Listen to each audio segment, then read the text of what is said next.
Welcome everybody to week 7 fantasy football and DFS out with a little bit of college football shit talk going on. We needed to let y'all see a little bit of how the Georgia boys get down on them damn Longhorns today. Hopefully. So, but welcome to week 7. Guys, what's up? How's it doing? How's it going? Ready to win this money. We all want to be millionaires, right? That's the goal. We want to be the millionaires and win the league. Huh? What's up, Chandler? What's up, buddy? Trying to get to the playoffs. Thanks for hopping in with us, dude. So you want to just kind of kick it off straight into it. By the way, tomorrow's my birthday, so I'm gonna win the millie on my birthday, right? Let's go. Tomorrow is Millie winning, money making birth 35, right? So let's hope that I can take home the dub. Let's get it. That's what we want. Nice birthday win. Presidential start age. off. Yeah, right? Yes. Hey, you weren't wrong. Cody Those for colors on the president. Texans were hitting. What'd you say? Those colors on the Texans were hitting. Oh yeah, dude. I told you they were pretty dope. They should just go to that, man. This other stuff here is weak. Well, they obviously thank you, Tennessee Titans. If you're out and you're a Tennessee Titans fan out there, I really hate your guts because of that reason and that reason alone.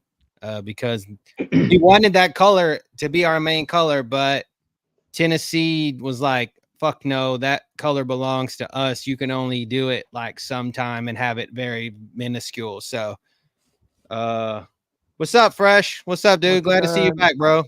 Thanks for hopping in, dude. So they copyrighted y'all this. I mean, it basically so what we had to do is we had to change the shade of blue just a tiny bit and like make it very small. But man, on the hats and stuff, all the stuff here that you see. Thank you, Fresh. Always good to see you, my man. Yeah, dude. We love to see it. Love to see it. We love to see the stinger on there. Woo! So but yeah, we take questions at the end. Always.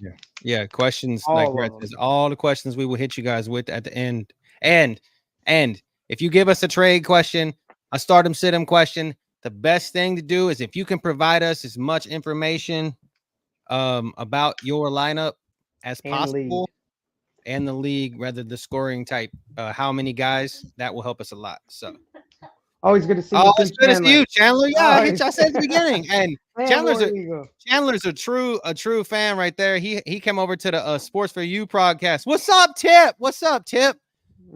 Good to see you in here, bro. Like and War Eagle won last week, so now he's on that 5-game win streak. There we go, War Eagle. Love that. Let's go. Love that. It's good to see everybody. So everybody's winning. We hope so. We hope that that's what we're hoping for. We're glad to see it, War Eagle. We're glad to see that you are on a 5-game win streak, and I think you have been here 5 consecutive weeks. If you have not, I know at least 3 or 4. So yeah, he's been here pretty consistent. Let's go. So Tip's he's a big time fantasy football guy. So Tip, just to let you know, we do usually reserve the questions for the end. I know that was just a joke question, but that's what we do. So I know if you got thoughts, we'd love to hear them too. So first one that we're gonna hop into is Texans versus Packers. Packers are in the all white uniforms tomorrow with the white helmets, so it's gonna be all white drip for them. So yeah, I like when they do stuff like that, man. I don't know why they're not allowed to do this type of stuff all the time. Okay, War Eagle, thanks, bro. So it's a 48.5 points. They have Green Bay 3-point favorite, a solid 3 points. I don't think they're 3-point favorites. That's your team. That's giving them you're giving them the Lambeau home field advantage. I get it. What's the injury report for this one looking like? So obviously, no, we're gonna be without Nico one more time. Of course, we got him. He'll be out till week 10. So that's the main overarching big injury for us. But other things, we will be without Aziz Al-Shair, who is one of our number one, if not our number one linebacker as well. Defensive end. No Pass rusher. our rookie corner from Georgia, which he's been a little bit susceptible to the pass anyway. So it okay, I get it. No, Steven Sims, wide receiver, was questionable. He's usually our kick returner. Henry Toto, all the linebackers out with a concussion. Jimmy Ward, safety, out with a groin injury, and we're without our number 2 kick returner, Robert Woods. So quite a few injuries for us, but I mean, I was wondering what he did on your team. Robert Woods, he's like a number. He depends on like the thing at 3 or 4, man. It's like he just comes and goes. Sometimes he's there, sometimes he's not. A lot of people wanted to see him go. I actually like the Rams dude before y'all, right? Yeah. Or actually, he was with the Bills Titans before that, right? He was with the Bill. He came out of USC, all-time leading receiver at USC, by the way, though. Went to the Bills. Beating Maryland right now. Went to the Bills, then went to the Rams. Went to a Super Bowl with the Rams. Blew his ACL out the year that Cooper Kupp became a household name.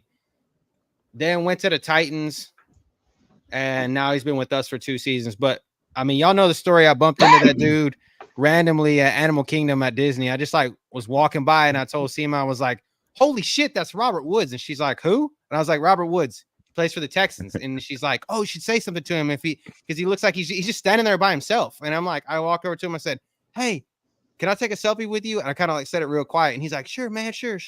And I took a selfie with him, and I thought it was pretty cool. Like just bumped into a Texans player at Disney, so. I would have never recognized. Always bumping into NFL players at Disney. So it's weird. Always. And then on the Packers side, Dontavion Wicks is questionable with a shoulder injury. He was limited in practice. Colby Wooden, defensive tackle, and Devontae Wyatt both are banged up. They will be without Devontae Wyatt. So there you go. There's their number 2 defensive tackle that sits there next to Kenny Clark. So I think I guess all the injuries is kind of what they're seeing. The reason why they have them favored 3 points, obviously, in the home field advantage. And it's not because Jordan last 2 games, I think. Yeah, it's not because Jordan Love's better than CJ Stroud, though. From a fantasy perspective, I need Josh Jacobs to have a good game tomorrow. But this defense and the way they've been playing kind of all year tough. A little bit, so kind of a tough assignment to really say for sure that the production is going to be there. But I do think the guy on the camera there, the Justin Love, should have a pretty solid game tomorrow. I just think that the script is there. I think even Vegas sees that probably 2 or 3 touchdowns out there per. So I think that the matchup sets up more from a pass-friendly perspective than it does from a running game perspective from the Packers side. But for this game could win, also get a little ugly. Yeah, to curtail on what Brad said, Houston is has allowed the 5th fewest fantasy points to running backs this year. So Josh Jacobs is tough. But you said you expect 2 touchdowns out of Love, which is actually funny because he's thrown at least 2 touchdowns in every game he started. And Houston allows 2 touchdowns passed in 4 of their 6 games played. So he is probably a good fantasy play tomorrow in DFS and season long, and probably will hit that 2 touchdown marker. I mean, definitely, like I said, I think this game's got to go over. It's got to go over 40.5 for us to win. I think just because of what we saw Drake May kind of do last week, and the fact of and to kind of give credit a little bit to the running numbers, you guys got to think we just went up against a really bad Patriots team that couldn't run the ball, and of course that's going to shoot our run numbers up, right? Like that's going to make us look a whole lot better against the run. But kind of flipping to the other side of the ball, I think that Joe Mixon has to have a really good game for us to for us to get the win. I think he could. Yeah, I think you said both defensive tackles are out as well, right? Minus Kenny Clark. So yeah. Yeah, and he's a really great run stopper. So I definitely think that the script lines up really well. Wasn't Mixon in the Millie Maker? Was it last week's? Yes, he was in the Millie last week. Yeah. And I always like to say, when you get those type of performances, they're at least going to scheme up a few more plays for you the following week when you touch that end zone the previous week. So I think the script definitely sets up well for Mixon. It does. Packers allow 4.6 yards per carry, so it's pretty significant. And he's not crazy high owned. He's 8% owned, middle of the pack, probably closer towards the bottom. So a good leeway there. And then Jordan Love, same thing. I had it up a second ago. 6% owned, so not crazy owned either. I mean, we expected any Tank Dell love. Cody, you think this is the script for him? I think you got to have some Tank Dell. Diggs, dude. I think it's Diggs again. It could be. Diggs for sure, but I think you have to give him some. But what I was about to say about the Packers is, we thought last week that James Conner was going to kind of run all over him. They had a little bit of issues with James Conner. Like, it was weird. Like, I didn't see him a lot. I know they got out in front, but I think what the fact of the matter is the week prior, Kyron Williams had 22 carries for 102 yards and a touchdown against the Packers. So that's what I'm saying. So I think more along the lines of Joe Mixon could be more. This is kind of a somewhat similar style offense, right? That we run to what the Rams ran, and so it's that type of McVay, Shanahan type offense. Also, don't forget, I'm a big fan of him. Jair Alexander is going to be on Dell, so Diggs should be the play tomorrow. He won't have that Alexander cover. I look at Alexander like I look at Lattimore, man. Anytime there's a wide receiver one that's a beast playing, just consider them not going to win you a milli. I mean, you got to play somebody like your wide receiver ones in season long, but for DFS purposes, I don't even look at players like that because they have to do too much to overcome the matchup. Well, Dell's a number 2. I mean, anytime Stephon Diggs is on the field, Dell's a number 2. So yeah, but Diggs is going to line up against what I see: Javon Bullard and Keyshawn Nixon, not Alexander. Yeah. So I mean, Nixon is making that stride this season. I've seen Keyshawn Nixon on a lot of tape. So like a lot of people love him as a corner. So it's a scary matchup. But I think that if the offensive line minimizes penalties and can protect CJ, I think CJ should be able to make good decisions. But again, going back to the running back, the week prior to Kyron Williams having over 122 yards, 22 carries over 100 yards, Aaron Jones had 22 carries for 93 yards. So that's a credit to your four something yards a carry. 4.6. Yeah. So I think that you got to fire up the beacon on Joe Mixon, just because I think that when he's going, our offense is going. Mm-hmm. And he's 100% go. So I think that he's a good spot. Again, I've said this. I had a question earlier this week. Someone asked me, "Oh, would you play Jaden Reed this week?" And I'm like, I think he's like a Debo. They can give him the ball. He kind of does everything. Our pass defense is good, but if LaFleur tries to scheme him up a little bit, he can scheme him up, So the matchup's there. You have to play him. It's friendly enough. It's season long, I guess, is what I'm saying. What's his projection? What's his there's somebody else. But around 15 points. Is Christian Watson playing, or is he hurt? Is he playing? No, he's playing. That's what scares me. This is my whole thing. That's is like the part. Last week we said, and Phil called Romeo Doubs last week, right? He called Romeo Doubs. So Romeo Doubs had 2 touchdowns. Christian Watson had a touchdown. So it's like it's so freaking hard to pick these Packers wide receivers. It's extremely hard. There's another one on Texans for DFS purposes and probably season long too is Dalton Schultz. Yeah. Green Bay has given up the third most fantasy points to the tight end. So might see, Stroud targeting the tight end a lot in this game. And that might be, to no surprise, the Green Bay's got a pretty solid defense that you just can't pass deep on them with Alexander out there. So probably let a lot more get through to them to the tight end. Let's see. Kobe Parkinson, when they played the Rams, went 7 for 52. So Dalton Schultz is a better wide receiver than Kobe Parkinson. So yes.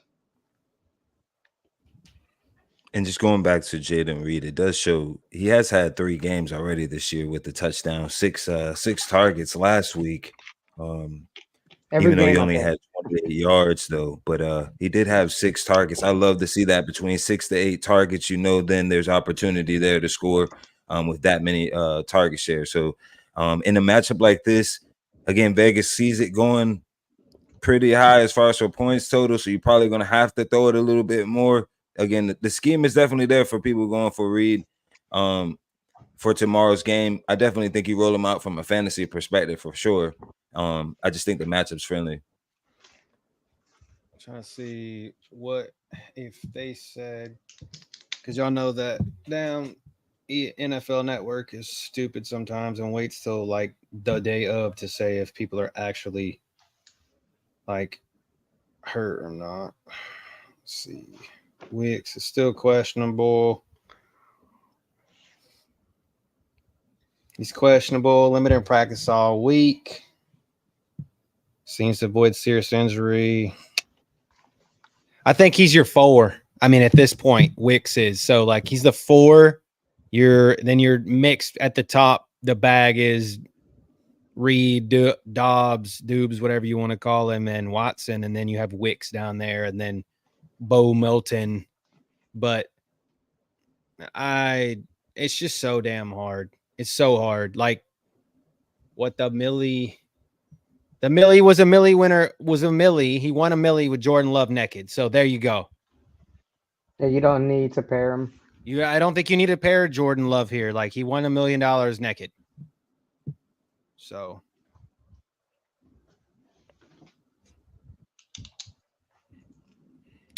Ryan, we're going to get to your questions at the end there. Yeah, we'll answer all fantasy questions at the end, but this is a good game stack because you do got people like Dalton Schultz and Joe Mixon as bringbacks. So if you want to take a shot with a stack with Love, with Reed or Dobbs, somebody, you don't have to run a Mixon, just do a bringback with either Schultz or Mixon. Yeah, I think that's a smart play for sure. And like I said, I think this has to push over 50 points for this to be. I mean, shit, we beat the Patriots and it went over 60. So I think that it has to be. What's the spread? You said 3?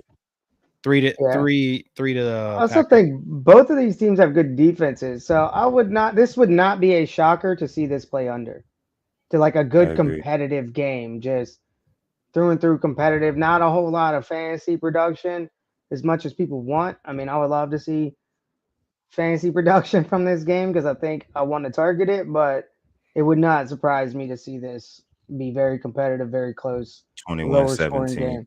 Yeah.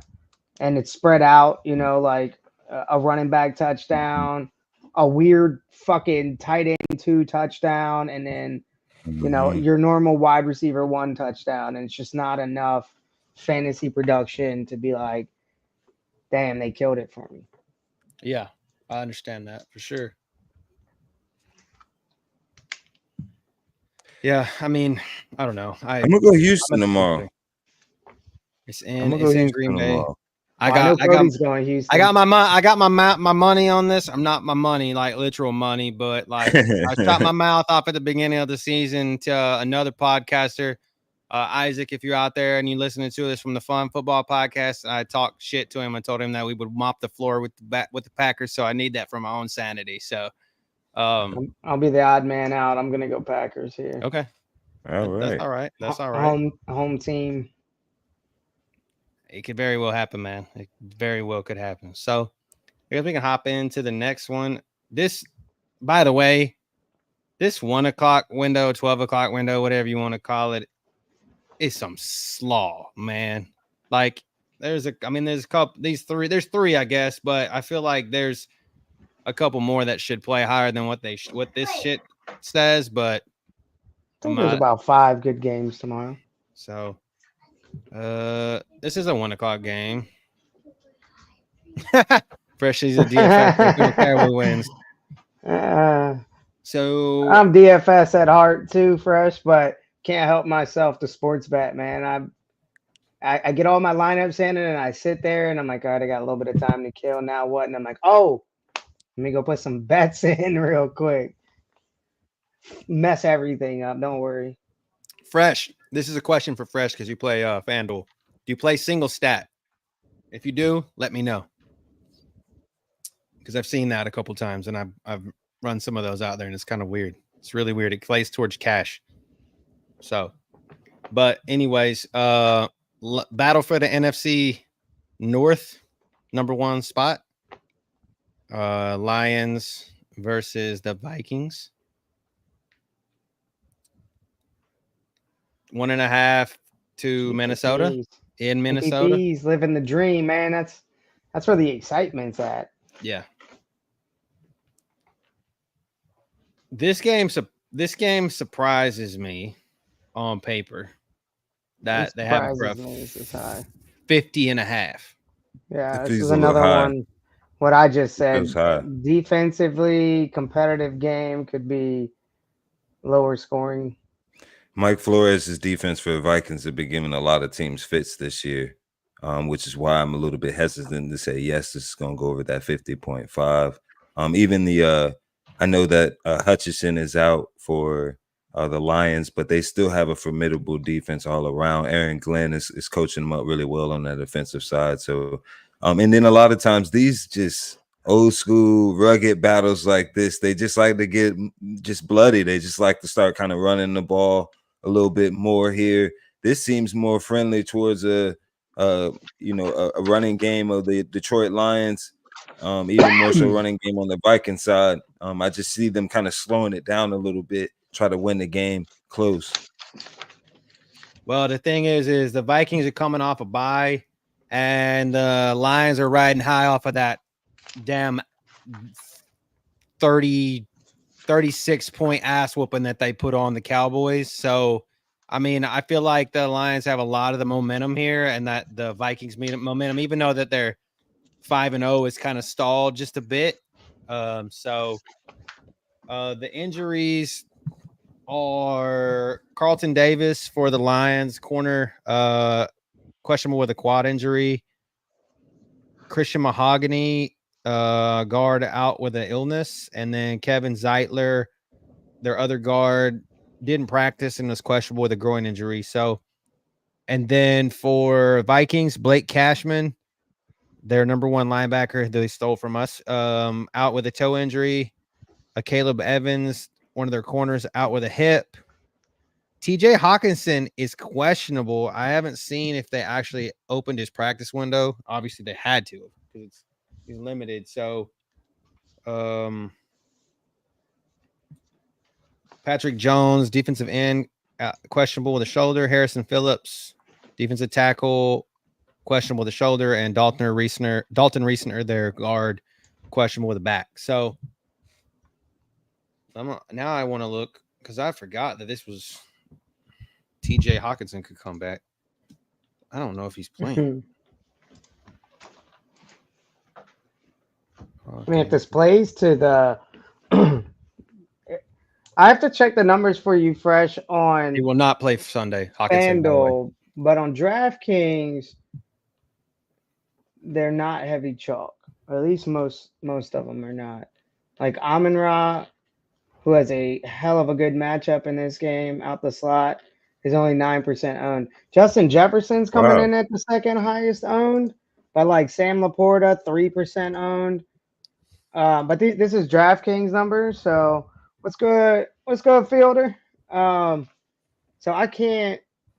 And then like Jahmyr Gibbs, the 5% owned. David Montgomery, 3% owned. But that's DraftKings. So remind me at the end to check FanDuel numbers for you and let you know if it's really going to be chalk. But from what I'm seeing, they're not looking like crazy chalk right now.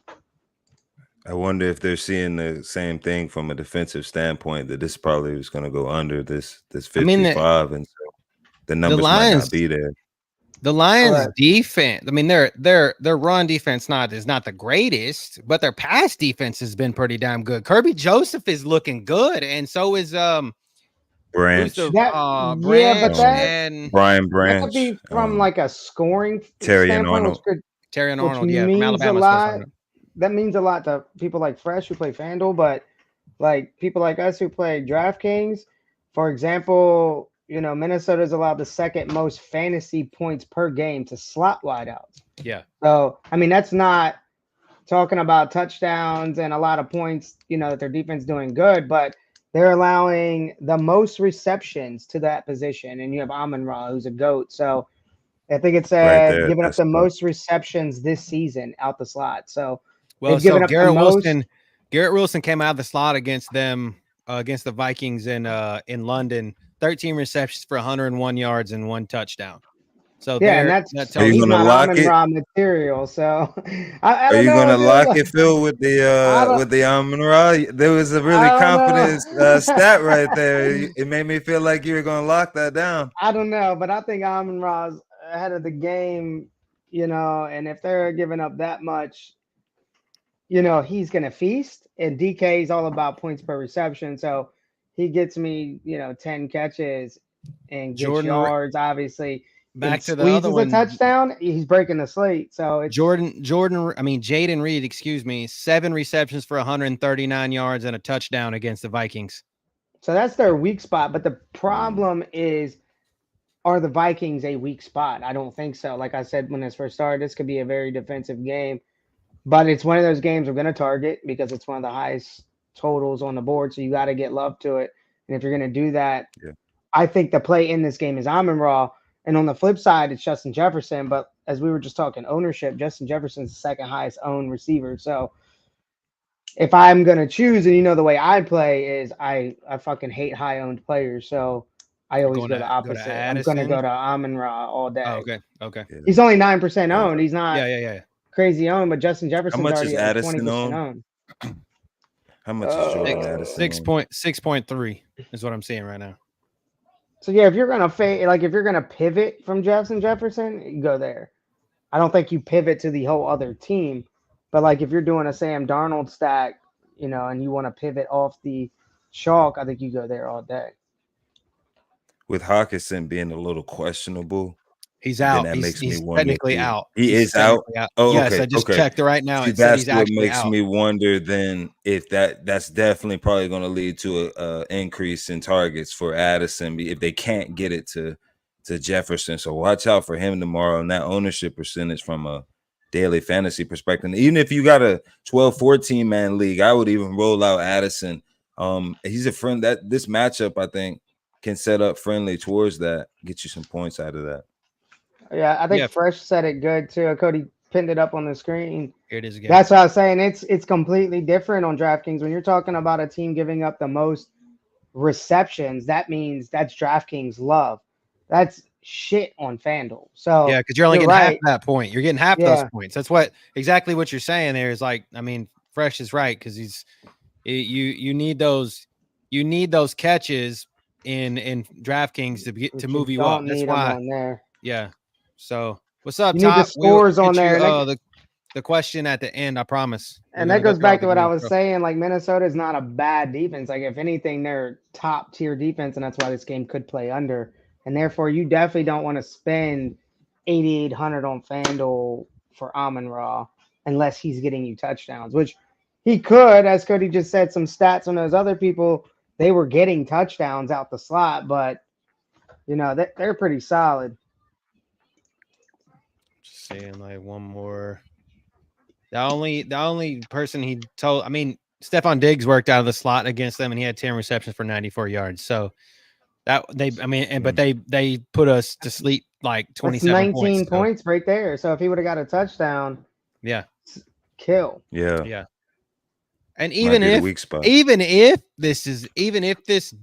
Vikings get out in front, they're gonna have Jared Goff is going to have to throw the ball. Like he's going to have to throw the ball, and he's going to throw the ball to the guy that he likes to throw the ball to, and that's Amon-Ra St. Brown.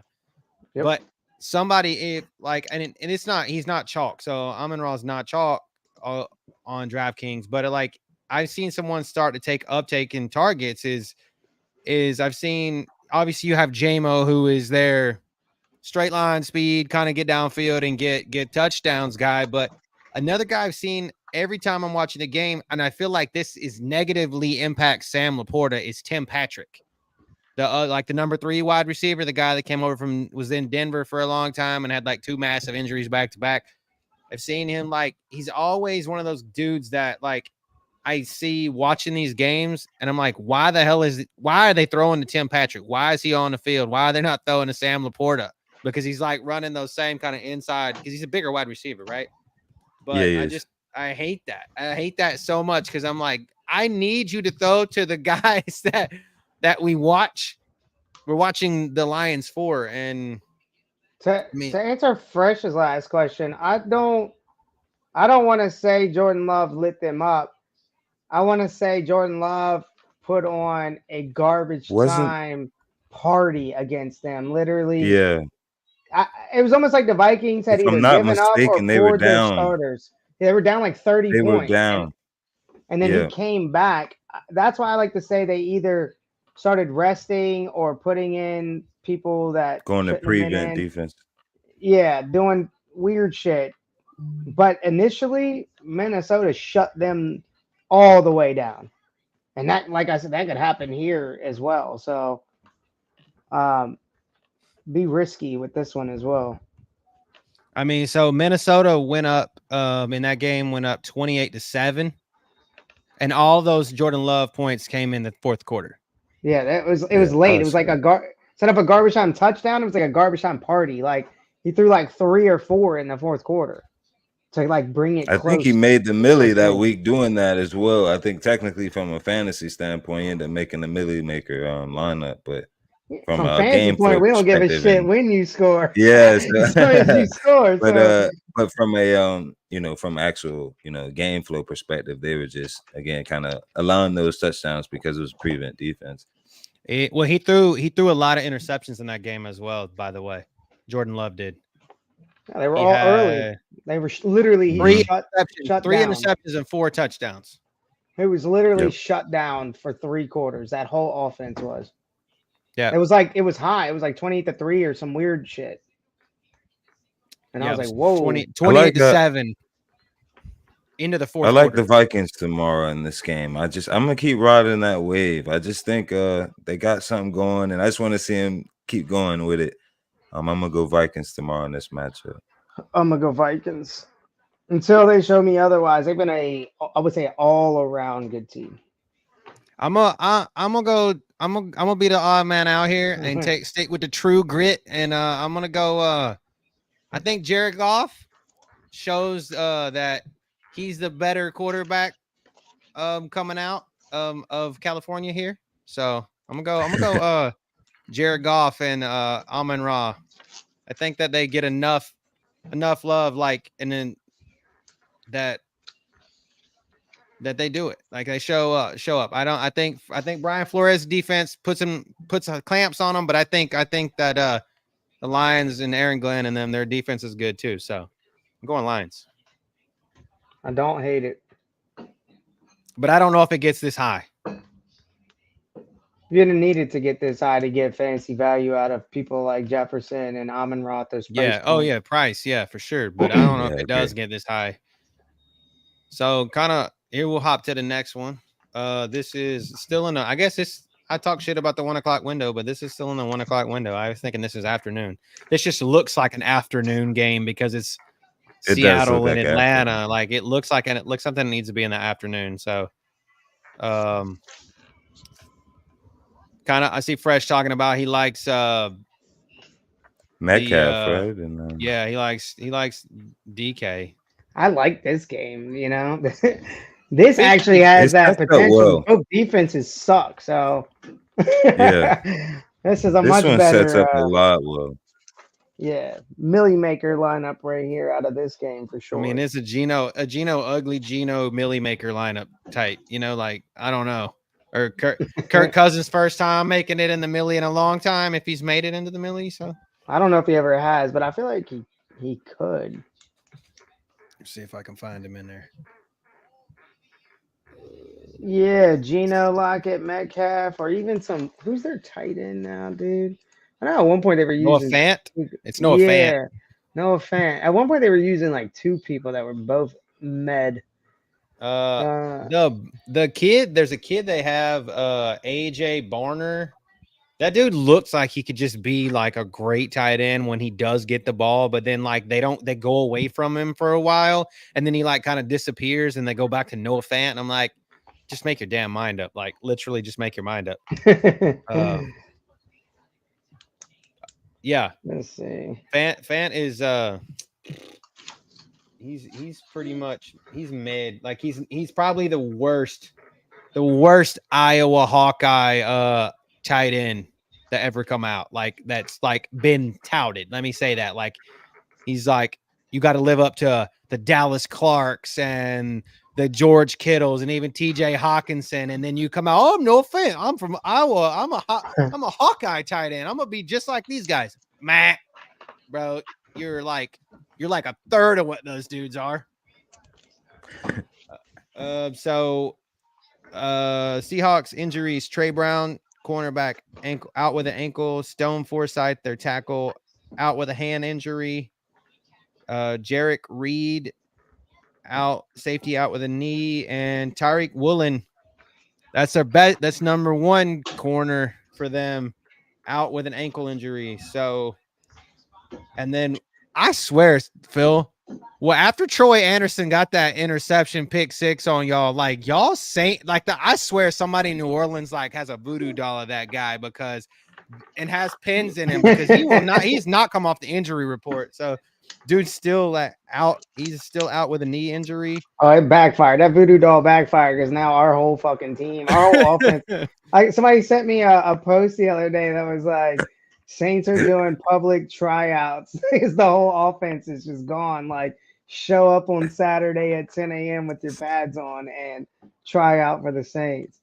I swear, if a team ever did that, I'm showing up.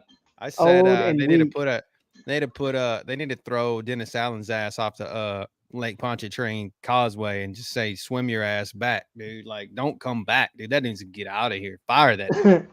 If you're talking about a running back that they've ever had, I'm gonna say Ty Gurley because he made me $20,000. I don't know if it's ever, but all time favorite running back. All time, Deion Sanders was there too, though. So he's not a running back though. He's talking about. I think he's talking about running back. So running back. That's what I said. A run back. Couldn't it have been Deion Sanders running one back? A run back play on the Falcons. Oh, for tomorrow. For each of you, which a bring back. Okay, okay. Like a bring back. Okay. Bring back for Lorenzo Carter, other linebacker out with a concussion. Antonio Hamilton. With Tariq Woolen being out, I guess a run back from the Falcons side probably be with Drake London. That opens up definitely more of a chance for him to get open. I think he's starting to find that chemistry with Kirk Cousins a little bit more as the season kind of progresses there. But I know Fresh was on Metcalf and Lockett, but I know I kind of chop them up a bunch. But Jackson Smith and Jigba come to the front, come to the front of the congregation. I think this is the game. The last couple of weeks, he's had 9, 7, and 12 targets. So they're trying to get him the ball, actively trying to get him the ball. I think that they're going to, from a defensive scheme standpoint, from Falcons will try to kind of scheme up and try to take out your Metcalf. So I just think that the offensive game plan opens up for Jackson Smith and Jigba to potentially get off here. kind of go off. You know what? I'm just going to say it's a kill athletic start him. Go ahead and start him tomorrow. I think if you got him, if you're going to run him, I'm just going to say start him. I think he's due. And I just think this matchup sets up really friendly tomorrow. And I'll give you 2 bringbacks that you could use. I don't necessarily know, but they could be FanDuel. One more than the other. One more than the other being Kyle Pitts could be your bringback, or Darnell Mooney. Yeah. London is the highest owned wide receiver, or it's because he's had double-digit targets. Highest 3 owned, weeks so. in a row. Watch out for Ray McLeod. Ray McLeod for the Falcons.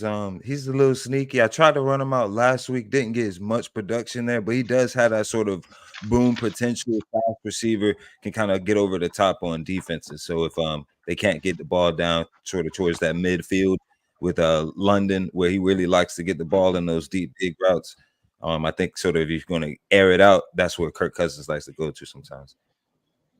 Yeah, the reason I like Mooney is because Seattle's corner Rick Woolen is dealing with an ankle injury and might not play. And if he does play, he's dealing with an ankle injury. So no, he's out. He's out. Is he out? He's out? There you go. So he's out. Darnell Mooney opening up right there. So dude's making himself comfortable in here.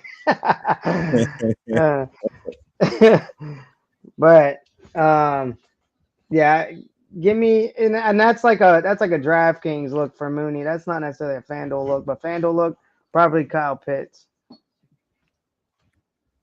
Kyle Pitts, nice. He's only 7% owned in FanDuel. Yeah, he's not high owned, so has the potential to get you the touchdowns. The guy that's going to ruin your day tomorrow, fresh in FanDuel, is going to be Algier. I'm just calling it right now. I feel like he's going to ruin your day. Algier is. Okay. Just because he's that bum that takes touchdowns, fucking Bijan, when you think that you need to play Bijan. As soon as you need that run, Robertson, that's as soon as what's going to happen, unfortunately. But I get Kyle Pitts tomorrow. Any love? Yeah, like I said, I like Kyle Pitts tomorrow. Is a potential to fall into the end zone for a touchdown. I think it's a little bit more in this game. I'm not saying that he's a good play, Algie. I'm not saying that, Fresh. I'm saying that he's a guy that's gonna if someone ruins your day, it's gonna be that guy.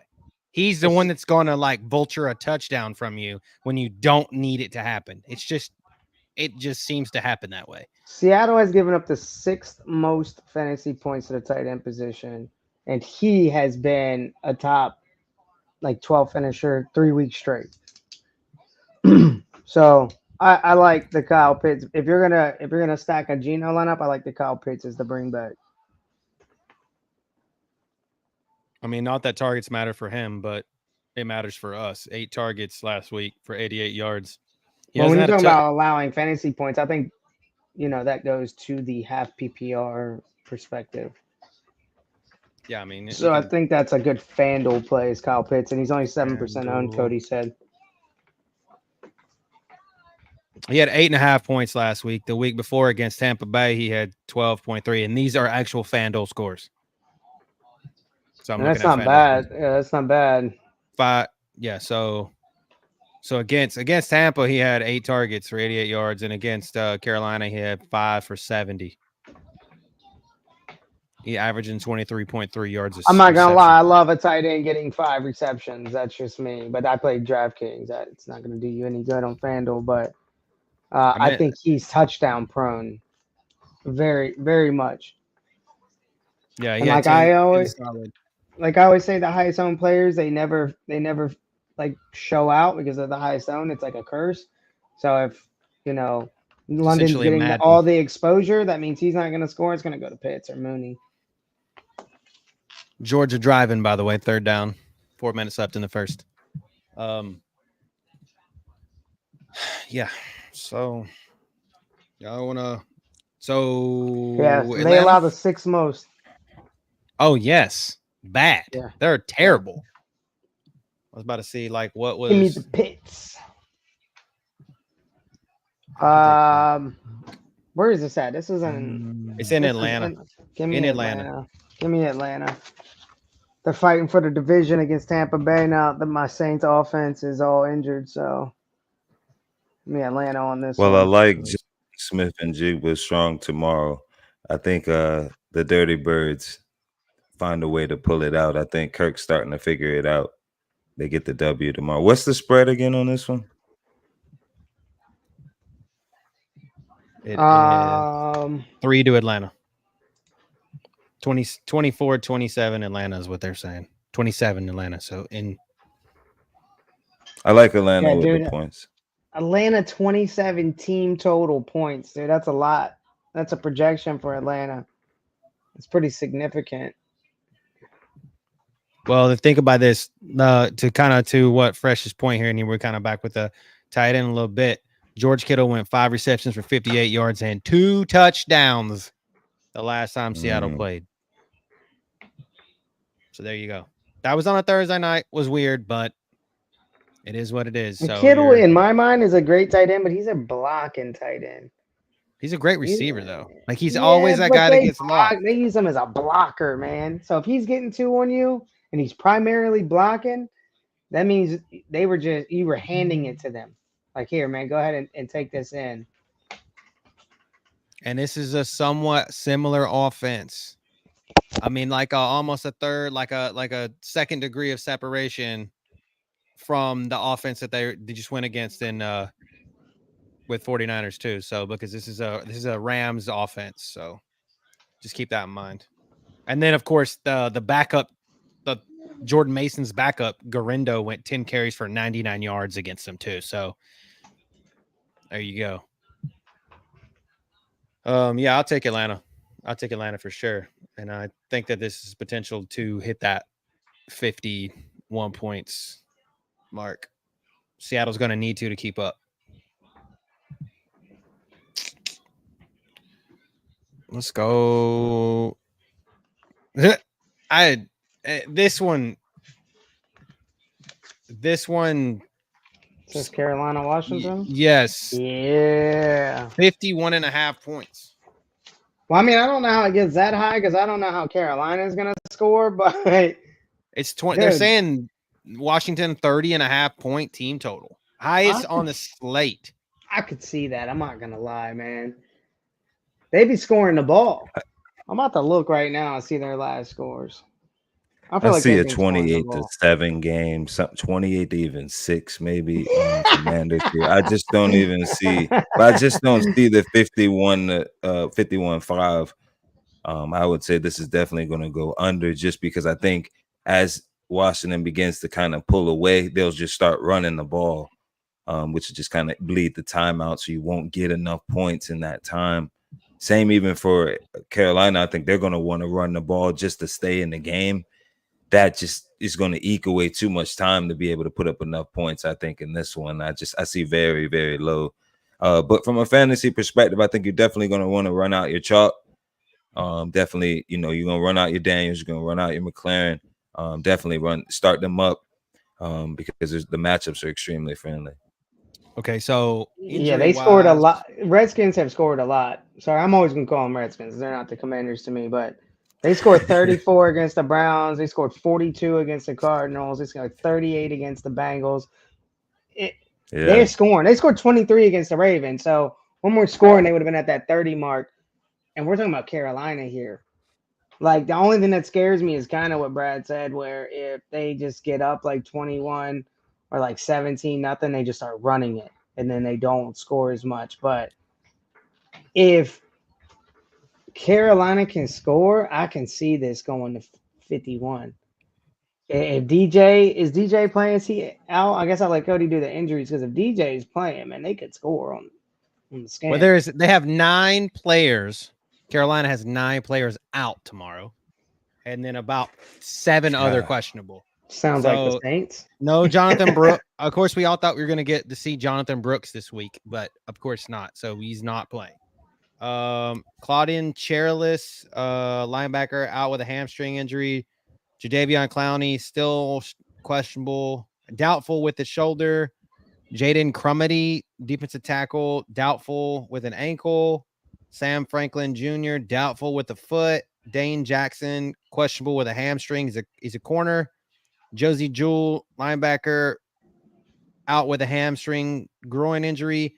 Deontay Johnson, ribs and third injury and an ankle injury, it says. So limited in practice and questionable. Now, this is NFL Network, which is never updates their shit. So I want to look and see. Yeah, I mean, to give a little love to Carolina, where did I just see that at? Washington's giving up the 5th most fantasy points per game to quarterbacks. So if they've given up the 5th most fantasy points to quarterbacks, Andy Dalton's a veteran. He's not, a rookie that's coming out here. We've seen him dial up touchdowns against teams. This is a guy like Deontay Johnson is true questionable. He's a true questionable. I don't think I'm putting him in the lineup in the morning. Unless you just this game's afternoon, right? Yeah, I don't think I'm putting him in the lineup in the morning unless you just feel really great about Xavier Legette. And then Tommy Tremble, their tight end, is questionable. Aishan Robinson, defensive tackle, out. John Radigan, linebacker, out. And then for Commanders, Dorrance Armstrong, defensive end, out with a rib. Cleveland Farrell, defensive end, questionable with a knee. Jordan McGee, linebacker, questionable with a knee. Tyler Owens, safety, out with a shin injury. And B. Rob Jr., limited in practice and questionable with that knee injury he set out last week with.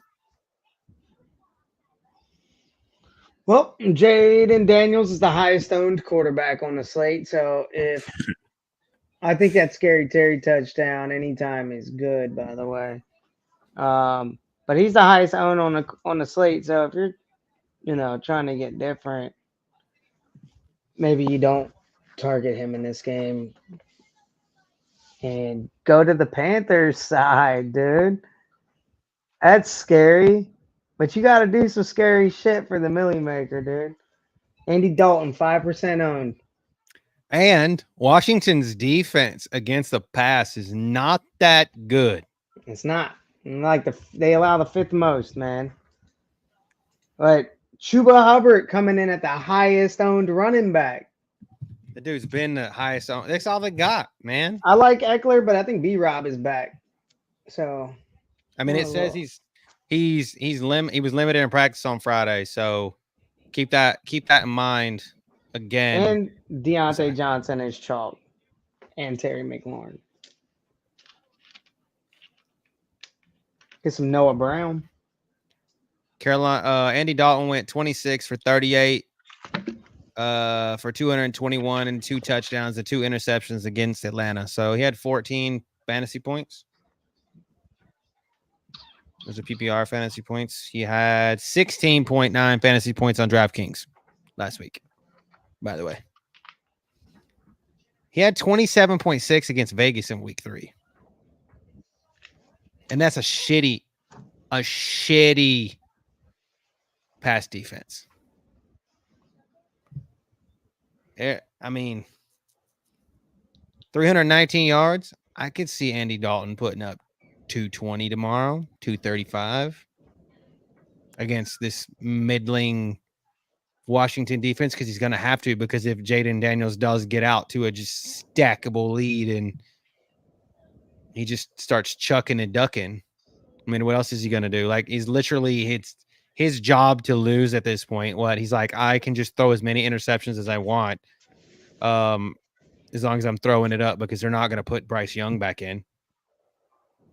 If Deontay Johnson was a little bit more healthier, I would feel a little bit better about potentially the game flow going that way. Even if sort of Washington gets up, they may be able to kind of catch up, throw a couple kind of garbage touchdowns. But I just worry that there's just not enough offensive weaponry tomorrow. The Washington defense can kind of just stick to the receivers there a little bit, not be afraid of the kind of deep pass. Which just kind of messes with the numbers to me, and just kind of run the ball and get on out there with the W. Cliff Kingsbury got him going. I think you can lock Jaden Daniels in as a cash double up quarterback. And then, if you're trying to do anything, freaky for the Millie Maker. Zach Ertz might be a little sneaky because Carolina's allowing a lot of yards to the tight ends as well. So from what I see right now, the tight end exposure is going to some areas we haven't talked about today. So a lot. Yeah, there's a lot of like Brock Bowers is the highest owned, rightfully so, but And Joku because of no Amari Cooper, but Deshaun Watson can't get nobody the ball. Kobe Parkinson and then Grant Calcaterra, which because there's no Dallas Goedert. I think I did. I feel like I did that last year, dude, and it did not pan out. I feel like Goddard was out, and I went to Calcaterra, and it was like one reception for 12 yards. This against they're just gonna go to the receivers. Yeah, they got AJ Brown. I mean, they got their whole squad back now. So, besides Goddard, I think you could get. I mean, you could get off of the. It's funny is the tight ends are that you probably should focus on or have been in the last 3 games, and then obviously, and then of course we talked about Dalton Schultz, which he's bang bang bang bang bang. The tight ends that we in the games that we've talked about have good matchups on paper and low owned. They're low owned, so and these are like for DraftKings purposes because I don't know if they're all going to fall into the end zone. That's what makes FanDuel so hard, man. It's trying to figure out who's going to get the touchdown. Yeah, you fall into the end zone, and even though you're high owned in chalk, you've kind of made your money because the rest of your lineup was everybody. It just seems to be that they kind of all play really chalky over there. I don't know. Maybe it's just me. Obviously, think Commanders just run away with this, and they need to just for their own. Because they're number 1 in the division, right? They're 4-2, so they need to run to 5. They could run up to 5-2 and keep the Philadelphia and the Cowboys down there, and whoever. Which if the Giants win, they'll be 3-4. The Philadelphia will be 3-3, and then Dallas will. I think Dallas on a bye, right? Yeah. So. I mean, I will say that I think Chuba Hubbard is bad chalk in this game. I think Washington's rush defense is skewed by an elite Derrick Henry. And if Washington does get a significant lead, like Brad was talking about, they're not going to give the ball to Hubbard. They're just going to be airing it out. DJ's got some ankle problems. I don't really even know what Carolina is going to do with the ball. But this could be another one of those games, like Brad says, more likely to the under. I mean, because Chuba Hubbard is not a receiving back. Yeah, the most receptions that he's had all season is 5. Yeah, I don't see that at all. So I'm not understanding why he's the highest owned. Let me see. I'm gonna go back and look. I think he had some targets last week. That's what it was probably. But they got Miles Sanders still. They might be a sneaky ass play tomorrow. Because if they are behind, I think you see more Miles Sanders. Could be. Who's gonna play him in the Millie though? I don't think I am. Is he gonna be the Tucker of? Is he gonna be the Tucker? That's what I'm saying. Oh my god! Is he gonna be the S Tucker, dude? Miles Is that the Sanders? One? Yeah, it's crazy. I mean, I mean to Ghost. I mean, Fresh's point. He likes Eckler. Well, Eckler, the number 2, and Tyler Algier did tear up the the Panthers' ass last week. So, especially and B-Rob's still injured. It's a little bit hobbled, even if he does play. That's not a bad thought. I mean, because they did brought Eckler in there to be a third down change of pace, but is that bastard Jeremy McNichols still sticking around? Because he's just been around for the last couple of weeks, and I'm like, why are you still here? What is it? Mick Nichols. How does it spell? Mick Nichols. I can't even spell that guy's fucking name. What is this? What did they play last week? Ravens played Xavier Leggett. That's a good matchup.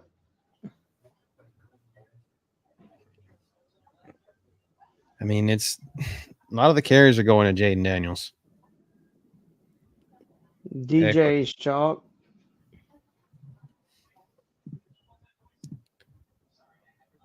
Xavier Leggett is not chalk. So looking to get different. Pivot if you like this game. Think it's going to hit the 51. Xavier Leggett and Andy Dalton for all of the Millie. Didn't Mark Andrews score a touchdown last week? Whoever that guy was, to say he was going to score. Blech. He did score. This might be.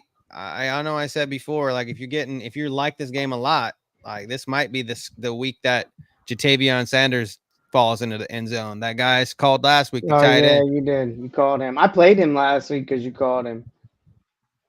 He might have got value. I mean, not like GPP value, but value for the lineup. He was like 2,600. He had like 2 or 3 catches. He had. Let's see, DraftKings points. He had 9.9. He had 5 receptions on 7 targets for 49 yards. Yeah, he hit value.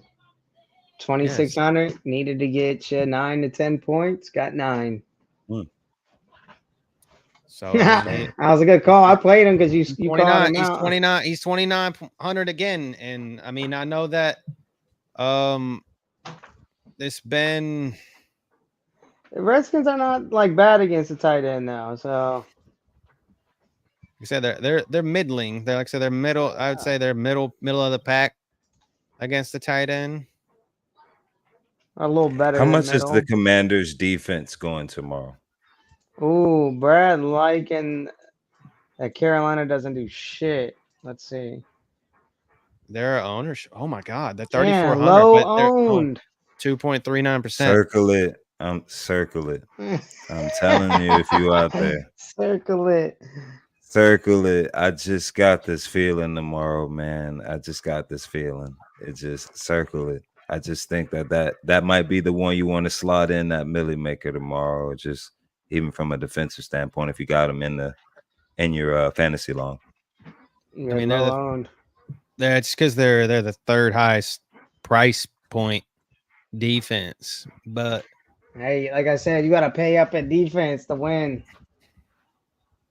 Yeah, I mean, it was what? But everybody was chasing the chalk for the Millie last week, you know? That one actually hit because of a bullshit ass call, but I paid up for the Texans D last week, and they had like 12, 13 points. It was solid. I mean, the Steelers defense won a guy 10K, and they were the highest, the most expensive, 3,700. So you get the quarterback and the rest of the team right, you'll be fine with that expensive ass defense. So I like that. I'm not shitting on that one by one iota. I don't dislike it at all, because a lot of these lower owned. I mean, there's not really a high owned defense tomorrow, to be totally honest. It's kind of, they're all middle of the pack. Nobody's double digit like they were with the like the Bucks last week. So that could probably change in the morning. But when they're saying the Panthers defense is high, and the Panthers defense is higher owned than the Washington defense, that tells you something. Everybody's chasing dollars. Same. So we of course can go I like Washington tomorrow. Of course, yeah. Jaden Daniels is going to take me to 6-1 tomorrow. Jaden Daniels is going to take me to 6-1. I'm going to overcome that fucking 21 point joke of a. Oh yeah, John. Let's go, John. All right, John. I see it. Yeah, you got the win. Thank you for knocking off Alabama. That's a revenge game, but we'll see you in a couple weeks. Georgia's driving right now, or actually Texas got the ball, but they're getting to them. So Georgia scored. Yeah. But so let's go to the All right, I need next one. Jaden Daniels. So Super Bowl rematch. The heir apparent to the This GOAT is Sunday throne. night. And No, this is the what is this? Nah, The four? that's like 425, I think. yeah, the last Is it the last 4:30? kickoff, 425, yeah, for you guys. Ah, Yeah. I thought they would have put this And on was Sunday night. like 225 for or what is They that? probably should have, dude. Who 125 is for the y'all? Sunday night game? The I'm Jets shocked they didn't and run this. You got the Jets on Sunday night instead of this? Oh, the man. Jets and the Wow. Steelers. The Jets and the Steelers, Wow. I believe. I'm locking in Steelers. They messed this schedule up on this week. I don't see how you don't do Chiefs 49ers on a Sunday night. But And then there's 2 Monday night games. The Ravens at the Bucks and the Chargers at the Cardinals. But you can only watch the Cardinals game on ESPN Plus. So fuck off ESPN. Like Or you that's so bootleg it. stupid. Yeah, of course. That's what we're all gonna do. No one's gonna pay for ESPN Plus unless you already have that. But and I hate what society's coming to. You gotta own like 8 different companies to watch the damn games, dude. I gotta have Prime, I gotta have Peacock, I gotta have cable, I gotta have a computer to you're gonna need bootleg the games that Netflix I don't too. want to buy. I gotta have Netflix. yeah, you have Netflix to watch You're gonna Christmas have to have games. Netflix to watch it. Yeah. See, I didn't know that, but I have Netflix. But it's just like, can we feel just you. get something where they're all in one? Just It's called Send me cable. It's called cable, It's called- dog. It's called we cable. don't do cable in 2024.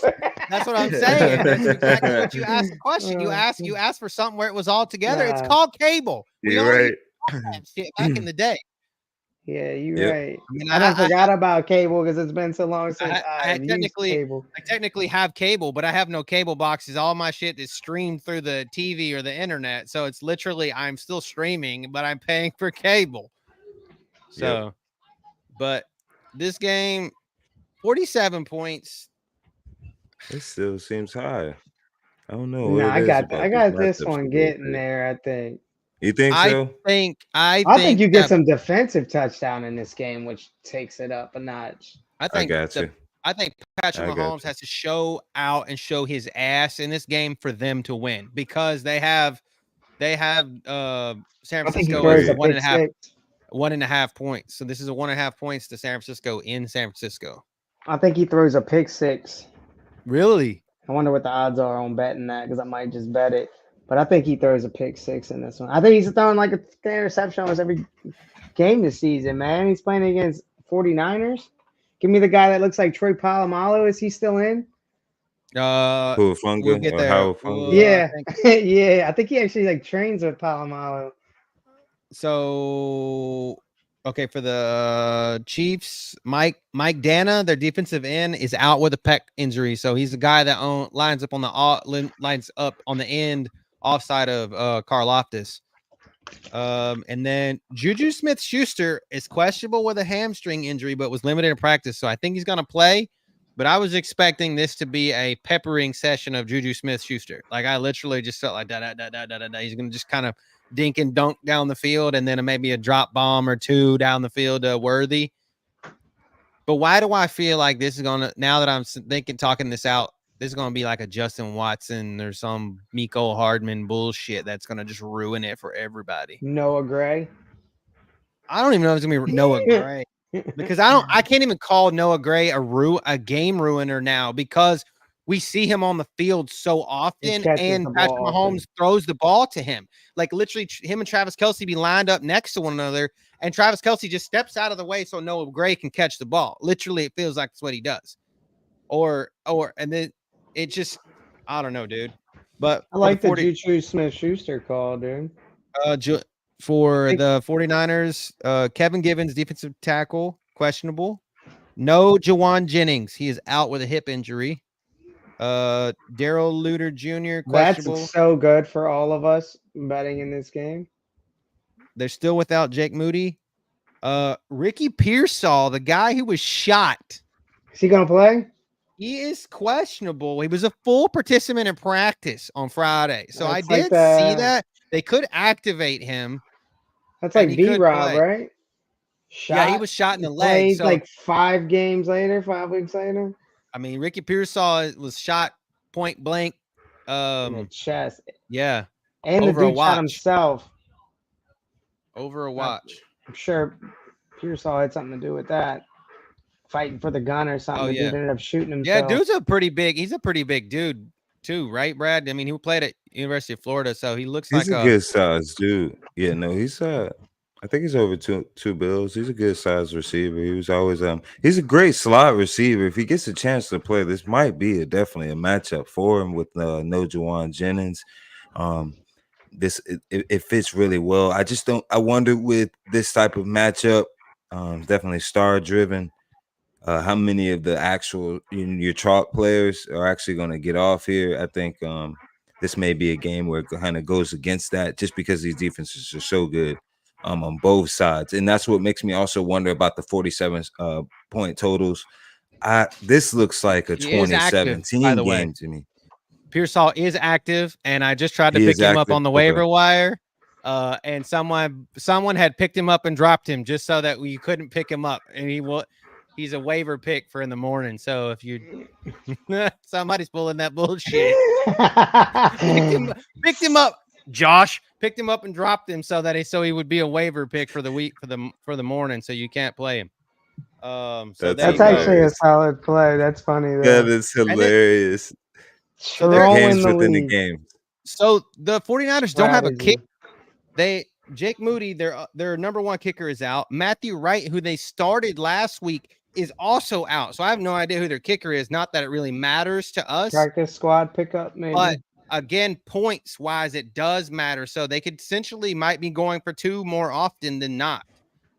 So keep that in mind. And if you're looking on the other side of the ball, this damn kickoff, if they have some shit ass out there kicking off and he's dribbling it down the field and it gets into the landing zone and they're running this back, that could be points. Who runs back for the Chiefs? Depends on really kind of like, I think. Is it Juju? No, it's Hardman. Most of the Sometimes time. it's Hardman. Well, but I think they changed it up a little bit. I'll look at the I always feel like they use one of their wide receivers there. That's what I was thinking, Juju. Miko Hardman is their number one. Him and Xavier Worthy, Sky Moore, and Carson Steele are all listed as kick returners. So I told you it's going to be Miko Hardman going to ruin somebody's day, and he's the number one. Yeah. He's the number one kick returner and punt returner. So keep that in mind. Well, it says 49ers allow the 9th most fantasy points to wide out. So Smith-Schuster could be a good play. So maybe it's Hardman and Schuster. Yeah, a hamstring injury, dude. I've tried to play with that, and it's just impossible. So that's one of those injuries that I consider a real injury. Unlike a concussion. Unlike a concussion, I consider those. I mean, even players will be like, "I'm good, man. I'm good. Let me in." Doesn't affect their ability to play, but obviously if they take another headshot, it does affect their ability to live. But without that headshot, man, it's not a game debilitating injury. So this is the thing is if you have Juju in your lineup tomorrow, I can tell you this for a fact. Yeah, Juju Smith-Schuster in your lineup tomorrow, and you wait till last minute and he comes out like the hour and 90 minutes before 4:30. So 2:00 or 3:00, I guess, or 2:00 our time. You need to pay attention to that because it says he's likely to play, but Andy Reid did say just in case he catches a setback. So there's that. Well, with Jennings out, Pearsall might get some love here. Punt play for, I wouldn't say a main slate, but maybe a single game or late slate only type lineup. Yeah. Pearsall could definitely get a touchdown, like a big touchdown, like a 30, 40-yard touchdown. And that's all he needs to get with maybe like 2 other catches in the game. And nuts lineup. He's going to be low owned. Nick, we'll answer. I just saw it. We'll answer your question at the end. I promise. Which we're about to be towards. Yeah. I like George Kittle here. I like George Kittle here again. I agree. I like George Kittle. Phil just said he's a blocking tight end. I think he's a pass catching tight end. I think he catches passes. He always seems to do just that against. I just like him this week because Juwan Johnson was good against them. So, and we don't give that dude tons of love, although he gets a touchdown every once in a while, but Kittle and him are not really comparable. So if he could do that to them, give me the Kittle. I mean, he has 11 catches for 177 yards and a touchdown in 2 games against the Chiefs. So I felt like they played them more than that, but feels like. Then obviously, the other main people are still a go. Samuel. I mean, probably just Samuel. What's the ownership of these guys? Let me see. Tight end. Travis Kelce getting a lot of ownership. Don't know why. Kittle low owned. 6%. Yeah, and then they're, like I said, they've been torched pretty well by the tight end in games. Let's see, when did they play? So Juwan. So the people like Nick Walker and PJ that just posted, give us a little bit more for when we answer your questions in a couple minutes. Like, is your league PPR? Who else? If you can give us a little bit more for your lineup too, that would who else you got? That'd be great. Yep. I mean, Juwan Johnson had 5 for 31 against the Chiefs. I'm just looking at tight ends. Obviously, we know what Isaiah Likely did to them. We don't even think about that.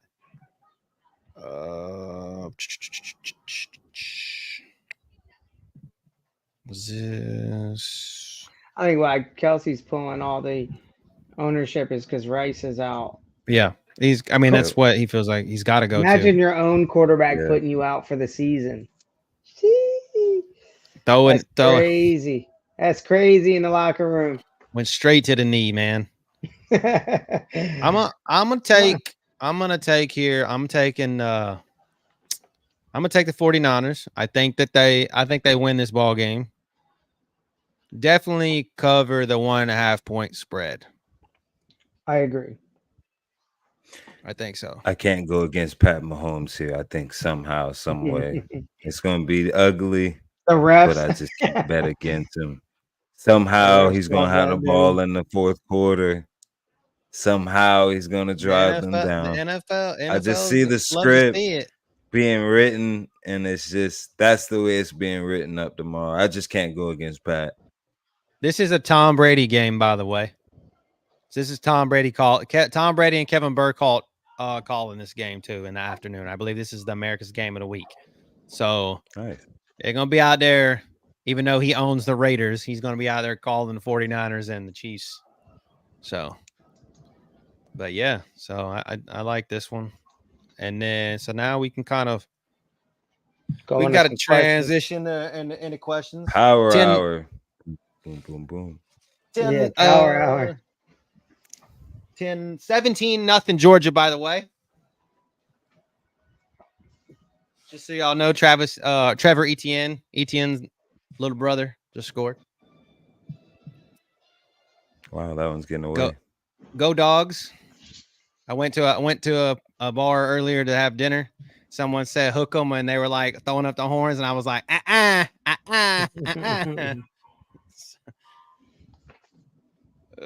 So we can go to the top. We'll just kind of go who got them. Yeah, we're gonna answer questions now in the order we received them. PJ, is that league PPR or half PPR? Let's see.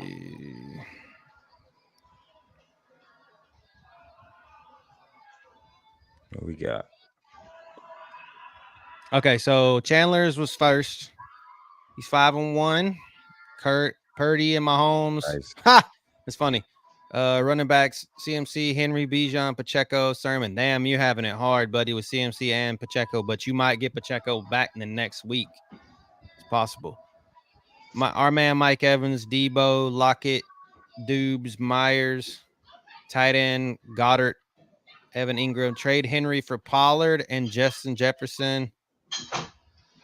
Yes. Yes. Yo, Pollard's about to have a game tomorrow, I think. He's a little chunky, though, but 12 team PPR. I don't dislike your wide receivers, though, Mike Evans and Debo. I just know that Mike Evans just had a kind of off. This is 12 teams, and you have. I just realized you have CMC, Henry, Bijan. And well, he's got Evans, Debo. I mean, this week you're gonna have to run. You're having to play. He's got a lot of injuries, though. Yeah, Sermon's gonna have to play. Sermon and what the Ravens are on a bye, right? What's good, Jay? Oh no, Ravens play Tampa. Man, dude, I still like Henry though. Jetta. Trade Henry for Pollard and Jetta. It's just interesting that someone would trade you. We'll put up Pollard and Jefferson for Henry. I guess maybe they're hurting on their side too. Running back, maybe trade requests. I mean, I guess for your side, I mean, I don't think keeping Henry hurts you, and I don't think trading for Pollard and Jefferson, getting rid of Henry. I just feel like Henry's eating in points right now, so it's like a wash to me. It's the scoring, PJ. Do you get 1 point every time someone catches the ball, or do you get a half a point every time someone catches the ball? I'm not a season-long guy, so my take on this is very blight compared to theirs, but my stand on this is that Henry is on a team that, yes, he has been eating, and he might continue to eat, but he's on a team where there's a dual threat that could take his eating away. It could very much be the quarterback, or what's the fucking backup that is it Justice Hill? Justice Hill that keeps chunking in there as well. They could eat into him. Whereas Tajay Spears is out. I don't know for how long, but Pollard's going to get the full workload. So Pollard has 76. Pollard has 76 fantasy points. You're giving up, and Kamara has 135. So you're giving up 60 just by jumping from Henry to Pollard. But that's skewed because Pollard's been splitting with Tajay, and he's I get it forward. And then Justin Jefferson is 95. So there's you're gaining 60. You're gaining 60, right? By catching up. So I mean, I guess naturally no. So I'd say 76. So you're down 60, and then you're gaining 35 points. You're gaining 35 points by bringing in Jefferson and Pollard over Henry. Man, I just don't know if you really. I know that you're banking on CMC and Pacheco coming back, and you have Bijan. I just don't know, man. I would rather try to get rid of Bijan instead of Henry at this point, just in hope that Pacheco and CMC come back and are just serviceable on the back end of the season. I like the points that you're getting from Henry. That's just me though. Because he's been what has he had? Double digit fantasy. He posted them here, Jay. He's got CMC, Derrick Henry, Bijan, Pacheco, and Sermon. That's what I said, dude. I don't know how the fuck he got all these people in a 12 man. There must be, and no offense to any ladies out there watching, but there's got to be some women in this. I don't really know what they're doing. Or just people that cooking. I don't understand how you get CMC and Henry because they're both first rounders. So how did you? He probably got no idea. He probably got Henry. I didn't. My thing is, I don't see how we got CMC and Bijan because CMC and Bijan were guys that were projected to go first round, both of them. One in like 7, yeah, something like that. Yeah. So that's what's killing me. And then he probably stole Henry in the 3rd, unless he's made a trade up to this point. But you damn sure didn't live up. You didn't give nobody the 0 running back theory. And then you got Debo. So I know you're trying to upgrade at wide receiver, but man, I personally would never get rid of Henry at this point until it's just all done but the crime. It's like stocks, man. You got to trade when they're high, not when they're low. Yeah, of He's course. High right now, man. You guys to get rid of his big ass, man, and get you starting Pollard and Jefferson, and take it all. Take it so high, down. So high. Let's go to where was it next? Okay, Hussein said he needs Josh Jacobs and Tank Dell to have a feed. Oh, okay, that's what I thought. All right. That's cool. Ryan says has these RBs on his roster. No PPR. Ooh. Who am I starting? Mason, Chubb, Hunt, Bigsby, Connor. Can start 3. Chubb's coming back. I thought that said Chuba, but that's Chubb. Yeah, he's coming back. I like Bigsby tomorrow against New England. The matchup is friendly. I like Bigsby as well. Who's Arizona? Maybe Mason. Who does Arizona play? That's what I was gonna ask. The Chargers. Ooh. I like Connor as well. Bigsby, Connor, and Mason. I like Mason against. I think you have to run him out. Yeah, but you got to get out of this non-PPR, man. This is not the life, man. You got to get. That's tough, dude. Come on over to the other side, man. You're a full-fledged fantasy fan if you're sticking around a non-PPR league. I commend you everything. Those games frustrate me. Old school. But wait 1 week. Wait 1 week. Chubb's gonna be a league winner because Deshaun Watson is garbage.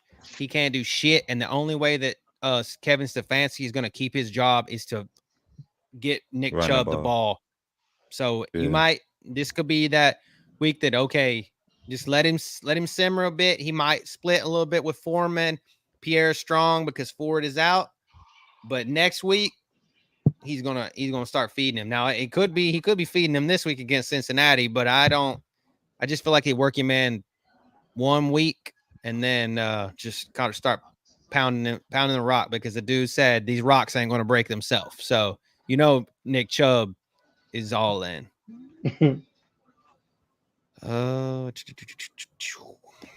All right. So Top says, I just traded Chuba Hubbard and Amari Cooper for Pittman and Kyron Williams. No, you lost. You lost because Pittman is probably not going to play this week. I think you lost. Amari Cooper's going to play this week, but I would give it a week before he's settled in there. So I consider that. I don't think Amari Cooper's going to do much this week. Could. Kyron Williams is going to get you points because I feel like he runs on all over the Raiders. I like Kyron. I even like Kyron this week. Yeah, I like Kyron Williams as well. It's not a bad trade. I think it's good. I feel like the Michael Pittman. I guess you just had to take on some bad with that. Michael Pittman is not even the number 1 on his team right now. Josh Downs has become kind of the number 1 there, which is weird. I guess always with the receiver, it's always also about the quarterback that's throwing them the ball, where you have Allen throwing the ball to Amari Cooper now, whereas what you got a Richardson or maybe Flacco throwing to Pittman, it just gets a little erratic. I think getting rid of Chuba Hubbard was a good idea to sell him high because Brooks going to probably come back and change that up. I guess the more I talk this out, you win because you just got Kyron Williams and had to take on the bad piece with Pittman and kind of get out from under Amari, who I think is going to eventually light it up with Allen. But I think you win it with Kyron by itself. So he also said the Vikings are taking their first loss this week. I think so too.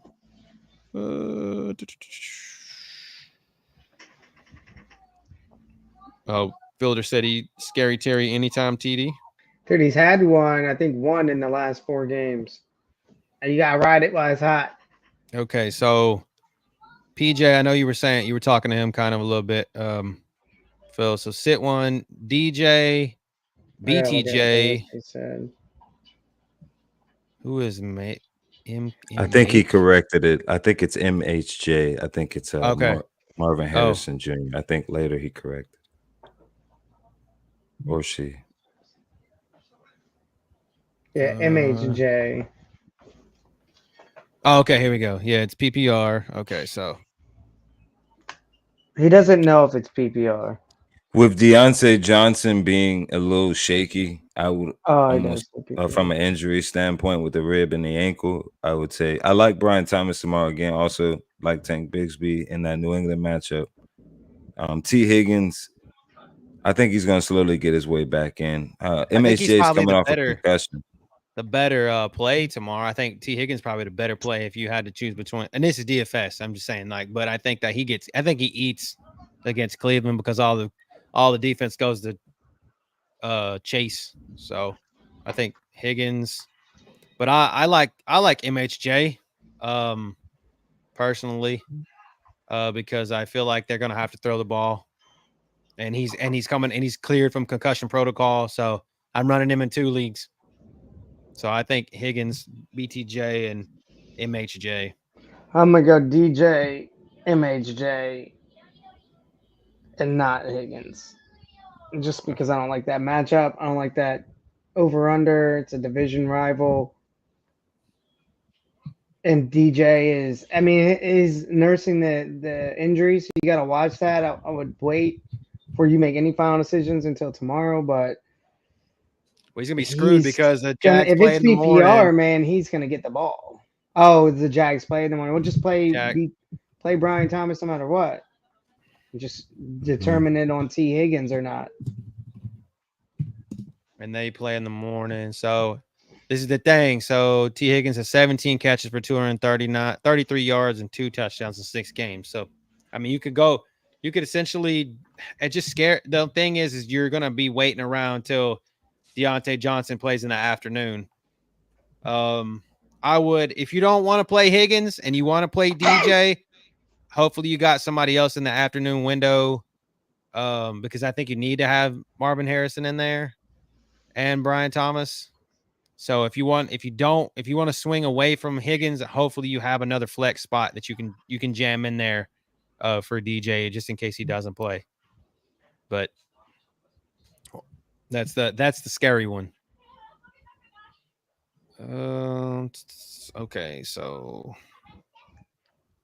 T Money, Terry Crews, T Money.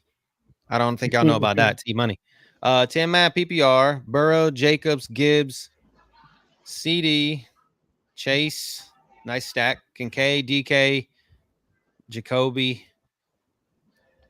Jacoby's not playing tomorrow, right?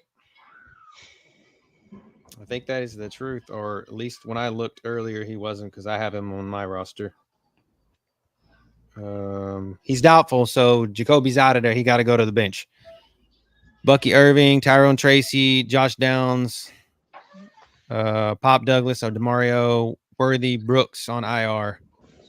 Drop anyone for McConkey.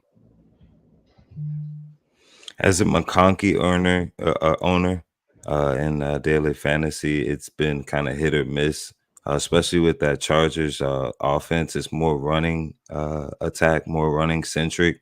Actually, Quentin Johnson's gotten a little bit more play than sometimes McConkey. Now, he has been one of my killer athletic sort of rookies to go to at the beginning of the year. I think towards the end of the year, he may kind of catch on fire, but you seem to have a fairly loaded offense already. I mean, a team already with Chase and CD and DK. It's going to be harder than say to drop, one of them and put in McConkey over the receivers that you have. I mean, I guess he could be a good insurance pick, but I think you should just stay pat. Hang on to what you have. I agree. I think you missed a couple questions too, Cody. Which ones? Nick Walker and Fresh had one as well. Oh, okay, sorry guys. Oh shit! Start Devontae Smith, MHJ, or Tank Dell at wide receiver 2. Well, I think you got Devontae Smith is gonna no Dallas Goddard, so Hurts got to throw it to somebody, and MHJ is the number 1. So he's coming off concussion. So as I said earlier, Tank Dell's getting Jair Alexander coverage, so definitely not him. Smith or MHJ, I think, is you're down to, and I would go Smith in this matchup. I think Giants are going to try to lock down AJ Brown, and should be Smith. I think the matchup is Smith as well. I'm playing Smith and MHJ tomorrow, so in a with the Jaden Daniels. So Fresh says Ertz / Hubbard or Eckler / Pitts. I mean, it's FanDuel. It's a FanDuel question. So FanDuel question. Eckler, Pitts. I think so too, because I think we liked Pitts better than we did. I liked Pitts better, and Eckler has that just screw you over. Like, and if Brad Robinson does not play or is hobbled at all, I think it's got to go to Eckler. I don't like Hubbard's ownership, so I would never go there on that. But I don't mind the Ertz play. I told him I'd check ownership on somebody on FanDuel, and I already forgot who it was. I'll look at it. I think it was Hubbard, wasn't it? Was it? Well, shit. If it is, he's not high owned on FanDuel. 20%. I mean, oh, my shit's not in order. Never mind. Yeah, he is high owned. I'm sorry. 20%. He's the second highest owned. Yeah. And then Eckler's at 2.45% and has an 83% rating tomorrow. I think it was the Detroit Lions game. I told him I'd see if people were high owned. From a quarterback standpoint, Sam Darnold is the third highest owned. Jared Goff is only 4% ownership. And then on the running back spot, Aaron Jones is pretty high owned, but Jahmyr Gibbs and Montgomery are very low owned. Wide receiver wise, Amon-Ra is 11%, like the 8th highest owned, and Justin Jefferson is the 3rd highest owned. They just benched Quinn Ewers. Arch Manning is in. And Laporta is low owned.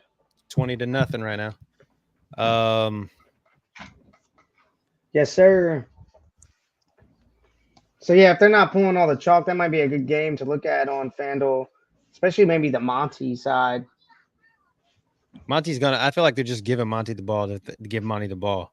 It reminds me of like the Williams touchdowns. Like he had the most touchdowns in the league. Is they just gave him the ball for touchdowns. That's what you want to see on FanDuel. So they're now giving it to Monty for the touchdowns. As like a running back. Did T Money give the rest of his team? I think I missed it. Oh, it's because it was here. Because this was like it was this team. So, okay. So he's looking for. He doesn't have a backup tight end, and he's trying to look up. Should you trade Worthy? I mean, with all the rest of those wide receivers, I think that you could get Hawkinson because you're going to be able. Hawkinson, when he comes back, he'll be. I feel like that they'll have to get him the ball. I don't. Worthy's super boomer bust, so like you could try to get that high. Maybe throw something in Kyle. a little bit. So, thank you, Kyle. Appreciate the love. Help Kincaid. I personally think he does. It's not getting number 1 quarter. Thanks, Kyle. Thanks, bro. Much love. Did we do War Eagles? Oh shit! Yeah, just Cooper help Kincaid. Yeah, War Eagle. Sorry, War Eagle. We kept you around the longest. War Eagle's been killing it. Yeah, 5-1. Yeah, that's awesome, man. Paying attention. PPR 5-1. Daniels, I've been telling you, bro. Ride that Daniels train till the wheels fall off. Monty and Chuba, but that doesn't matter in this. So. Yeah, hell no, not till the wheels fall off. Yeah. Scary Terry, there it is. The Scary Terry and Tyreek, Schultz, flex Chase Brown. His bench is Burrow, James Cook, MHJ, DJ, Kincaid, and BTJ. Any changes? Don't change nothing. You 5-1. I'm a superstitious man. You just ride that thing on out. You are 5-1. You spread that out. That's 10-2. Just keep on going. Just let it go. So for some reason, you Schultz get too. enough. That's a good matchup. Good matchup tomorrow, just man. stay with it. Keep running out the lineup. You're running out because clearly you're getting enough points to win each week. Chase Brown in the flex though. I would change that tomorrow. To what? I don't know yet. Out of that, MHJ or DJ, dude. I think I would flex MHJ or DJ over Chase Brown considering the matchup. I feel like fucking Buffalo gets out to a big ass lead over Tennessee and just starts ramming it with James Cook down their throat. It could be that too.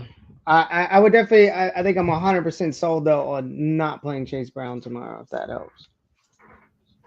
I personally have to because the 14-man just pit of hell that's all I can do. So, I just hate that with Chase Brown is. Has he been in your flex the whole time? War Eagle, just by the way. But I think you could flex anybody, any of that, like MHJ, James Cook. It doesn't matter. And Fresh BTJ. With the big shout out, man. Thank you, Fresh. BTJ. Appreciate the love, Fresh. Yeah, buddy. Always. I know it's easy. I told you if you hit us on Twitter, I can directly send the link directly to you because it's a whole lot easier that way. Or if you have Facebook and you subscribe to us directly on Facebook, I can send it directly to you that way. I just know that a lot of people just have Twitters and it's just easy for me to DM them. So, you picked him up 2 weeks ago. Okay. Well, that's a good pickup. I mean, it was good. It was a good pickup. But I like I think you could flex. I don't think you have to run him. You got plenty of people to pick and choose in the flex tomorrow that don't have to be. I'm always a believer that the Monday night's a game changer yourself. And like I've said before, find someone that hurts the people that you're playing's team. Because if they have someone that you can take points away from, that's always a great play. So. That's just, it's a little tough. I just wouldn't play Brown in the flex tomorrow with given the people you have. Yeah. I'm trying to see if I can find something on Cook. Opposing backs are only averaging 3.3 yards per carry against Tennessee. Only 2 running backs, Breece Hall and Braylon Allen, has finished as top 12 running backs against James Cook. So Cook is a risky option. Chase Brown might be in a better matchup than Cook, but Cody's right. If they get out to a big lead, it might not matter. He'll just get peppered with the ball. James Cook had 20 attempts for 82 yards and a touchdown against my Texans. So that's just what I see. That's just what I see on paper. I just think Chase Brown. I just think you have better options to get points from over Chase Brown. So whatever your gut tells you in the morning between Cook, MHJ, and BTJ. BTJ plays early, so I would go DJ if he's gonna play. You think so? Over what's remaining. Marvin Harris doesn't have the best matchup. James Cook don't got the best matchup. Chase Brown don't got the best matchup. DJ has the better matchup, plus odds are in his favor for all the targets, but he's injured, so it's just tough. I guess I know I said earlier if you did want to change though, I know we've been talking about. I really like actually the BTJ matchup tomorrow with New England. I just think they're going to force feed him the ball. You don't have, I believe, ETN. They might get the ball to Ingram, but I just see them trying to air it out a little bit more. I like Bigsby a little bit too, but I just think BTJ, the targets have slowly been going up. I think they're trying to kind of mold him into potentially a number one. He may have more options from a PPR perspective and points production than maybe what Chase Brown might get, just because sometimes the running game's just not there. You need a lot of factors to go right. And then also catches out of the backfield to make it work from a PPR perspective.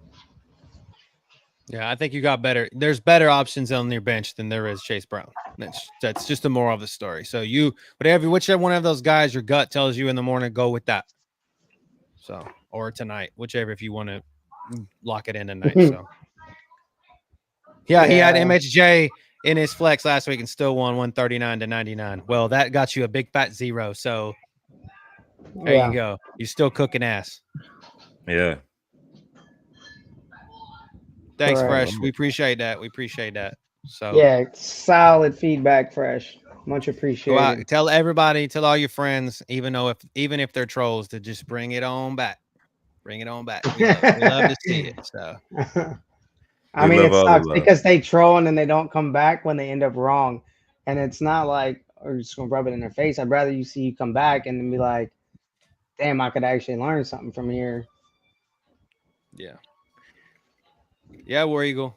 Thanks, bro. We appreciate you coming back, dude. Like when you hold up that title at the end of the season, whether it's a belt, a ring, some money, whatever it is, just shoot us a picture or the champion, like a screenshot of the of your championship winning lineup or whatever, dude, because we love to see that, dude. So we appreciate. We'll be celebrating with you. We'll be popping bottles with you. Yeah, we will. So, but I guess if nobody else really has questions, we had quite a few people jumping in and a lot of first time question askers. Love. Oh yeah, appreciate it. If you have any questions after the show, shoot the social media up. Not in a bad way. And hit us with those questions. We love that. Chasing that, getting that information to you. You know, when you win, we win. We're a team in this thing. We want to see you guys win. It's not just about us just talking out loud. We want to see everybody win, be successful, keep pushing things forward. Because we fantasy football family right now. So we correct. So nobody else got questions. Did we get the I don't think we got the Cam's question there. Should I start Purdy, AR, or May this sorry, week? Cam. Sorry about that, Cam. Cuddy skipping everybody today. My fault, guys. Sorry about that, Cam. Sorry, we didn't. It was a little bit more, Cam. A little bit more. Is it PPR? Who's AR? Am I not thinking? Anthony Richardson. I'm just not. My brain was not working. The only thing that's going to mind is Alvin Kamara. I'm like, that's AK. I didn't see yours, Kyle. My bad. I don't think I saw that one either. I didn't see Kyle's question. That's the reason why, Kyle. I didn't. We got him now, though. We got him now. Yeah. Here we go. Purdy versus Chiefs. May versus Jags. I mean, there's potential. He's got that scrambling potential. AR, of course, got the scramble. Give me Purdy. People play up to talent and potential and has a big Who's shot. Colts playing again tomorrow? Are they playing tomorrow? Yeah, they are. Yeah, they are. They're playing the Dolphins. Slow. Who's number one against the quarterback, by the way. So see, I Jags got a couple players out tomorrow. We've been playing a little rough. It's possible. What is it? Caleb threw 4 against Jags last week. But it's still a rookie. I'm gonna go Purdy, actually. I'm gonna still go Purdy. I think he's probably got the best chance just with the offensive weaponry around him, the way the game flow, the game should go. I think he probably gives you the most production tomorrow. With Pearsall. I mean, he had 24 points against Seattle. Purdy did against Minnesota. He had 14, which is a great defense. I think that I think him and George Kittle kind of repeat somewhat similar to what they had last week. I think him and Patrick Mahomes both have to get to that 19-point threshold or more to get the win tomorrow, because I think both of these teams score. So I think you get at least 19 from both of these teams. Both. So I think Purdy. I like Purdy. I have to run that bastard AR out. I tried every option I could not have to, but I have to. It sucks. And so like I I'm 1-5 in that league. So because it's just been a shit show. Like literally the top team in the league got waiver priority this week. And I'm like, what kind of rules are this? They change the rules on it every week. So yes, I hate Anthony Richardson. And then Kyle said full PPR, pick one Love, Cousins, one flex, Dubes, Chubb, or Shakir. That's the toughest question I think I've seen all night. Wow. Chubb, Dubs, or Shakir. I mean, if you got the correlation between Dubes and Love, I think that's what you got to do.